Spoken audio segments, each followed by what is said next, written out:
আজকে তোমাদের জন্য নিয়ে চলে এসেছি ঠাকুরবাড়ির কাতলা কালিয়ার রেসিপি। একদম অভিনব পদ্ধতিতে আর খুব কম সময়েই রেডি হয়ে যাবে। দেখো, তার জন্য এখানে আমি বড় বড় 4 পিস মতো কাতলা মাছের পিস নিয়েছি। এবার এই কাতলা মাছটাকে ভালোভাবে নুন আর হলুদ দিয়ে ম্যারিনেট করে নিচ্ছি। ম্যারিনেট করে 10 থেকে 15 মিনিট মতো রেখে দেবো। এবারে একটা ভাজা মশলা বানাবো। তার জন্য এখানে আমি একটা ফ্রাইং প্যান বসিয়ে দিয়েছি। এইবারে দিয়ে দিচ্ছি এর মধ্যে 1 চামচ মতো গোটা ধনে, আর দিচ্ছি 1 চামচ মতো গোটা জিরে, আর দিয়ে দিচ্ছি এখানে 2টো মতো শুকনো লঙ্কা। তোমরা তোমাদের ইচ্ছা মতো বা তোমরা যেমন ঝাল খাও সেই পরিমাণে শুকনো লঙ্কাটা ব্যবহার করবে। এইবারে ওই ফ্রাইং প্যানেই আমি সামান্য দিয়ে দিচ্ছি সর্ষের তেল। তোমরা চাইলে সাদা তেলও করতে পারো, তবে অবশ্যই সর্ষে তেলে করলে পরে এর স্বাদটা ভালো আসে। এইবারে মাছগুলোকে ভেজে নেব। এর আগে অনেক রকম পদ্ধতিতেই কাতলা মাছের কালিয়া বানিয়েছিলাম, কিন্তু বিশ্বাস করো এই কাতলা মাছের কালিয়াটা এতটাই অপূর্ব হয় খেতে যে তোমাদেরকে আর কি বলবো। একবার বাড়িতে বানিয়ে দেখো, ভীষণ ভালো লাগবে খেতে। মাছগুলো একদিকটা হয়ে গেলে উল্টে নিচ্ছি।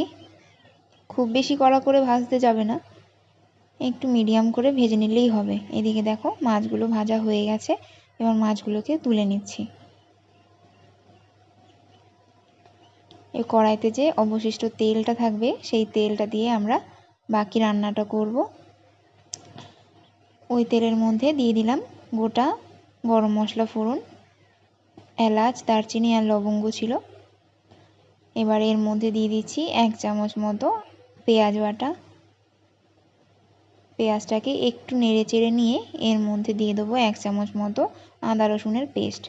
এবার এই আদা রসুনটাকে ভালোভাবে কষিয়ে নিতে হবে যতক্ষণ পর্যন্ত না এর কাঁচা গন্ধটা ছেড়ে তেল বেরিয়ে আসছে। খুব ভালোভাবে কষিয়ে নেওয়ার পরে এর মধ্যে 1/2 চা চামচ মতো হলুদ গুঁড়ো আর স্বাদ মতো নুন এখানে অ্যাড করে দিলাম। আরও মোটামুটি 30 সেকেন্ড মতো একটু কষে নিচ্ছি। এখানে মিডিয়াম সাইজের একটা টমেটোকে অর্ধেকটা কেটে এর মধ্যে দিয়ে দিলাম। এবারে টমেটোটাকে ভালোভাবে কষিয়ে নিচ্ছি। এবার যতক্ষণ পর্যন্ত না টমেটোটা গলে যাচ্ছে ততক্ষণ এটাকে কষাতে হবে। আর এর মধ্যে খুব সামান্য একটু জল আমি অ্যাড করে দিয়েছি যাতে মশলাটা পুড়ে না যায়। এই মশলাটাকে একটু সময় নিয়ে কষাতে হবে।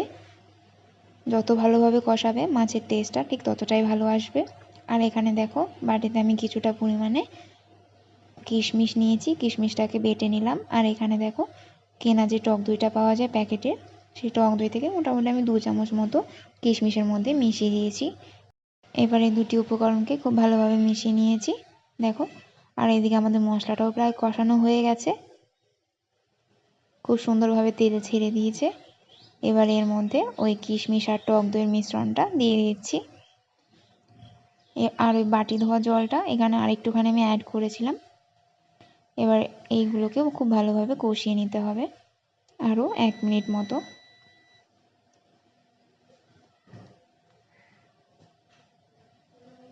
মশলা প্রায় কষানো হয়ে গেছে।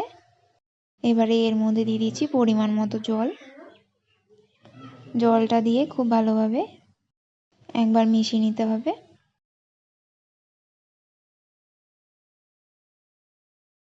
এবার এর মধ্যে আরেকটুখানি নুন আমি অ্যাড করছি, আরও একবার মিশিয়ে নিচ্ছি। এবার ঝোলটা যখন ফুটে উঠবে এর মধ্যে ভেজে রাখা মাছগুলোকে দিয়ে দিতে হবে। মাছগুলো দিয়ে দেওয়া হয়ে গেলে খুব ভালোভাবে একটু মিশিয়ে নিতে হবে, ঝোলটা যাতে লেগে যায় এই পাশ ওপাশ করে।